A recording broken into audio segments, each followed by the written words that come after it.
برهم زحمتا چند هیبین در بازبوی ین جوتیارانه لدولمندترین دورا کردستان بو چاندنا برهم پتاته نوکه ورزی هلقاندن و درکتنا ویه لبردرش سال دیو ساله زیدتر جوتیار بری خود دنه چاندنا اف برهمه ای اما لا يكي كودس بطاطا چاندن دكاين تقريبا 3 مانگ لبن عرض بطاطا بشتين قدس بهالقاندني دكاين القاندني شي ساعات شارتين سر عرض عاملتين بقالعه دس بدكاين هالدقرين دواما لحكومه او صار كروي حكومي بومان شيكتن چكم استا كخزن دكاين طنبا ورقيق بومان تيتو اگر صار كروي حكومي بيتن هم بال بشتي بو فلاح هم بال بشتي بو حكومتيش هردو لا مستفيدين سعر يعني اما بهش ورقه دكرين طن مستورد استا ب 250 200 زار او دي چكم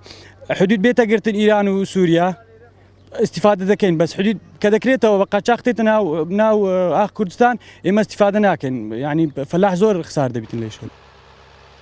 چاندنا پتاته بویا درگهک کلنا وانزویان دا بصدان درفتن کاری ین روزانه بو کریکاران پیدا ببن به تایبتی بو پنابرن روژاوای کردستانه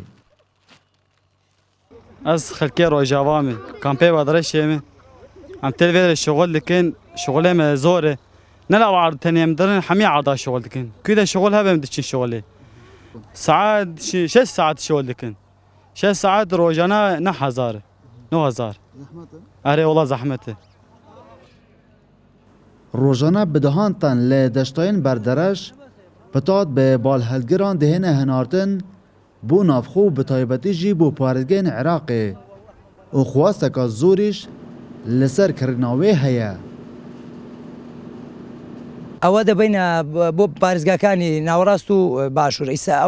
ئەو بەڕادەی بار دەکەم بۆ حلە دەڕوە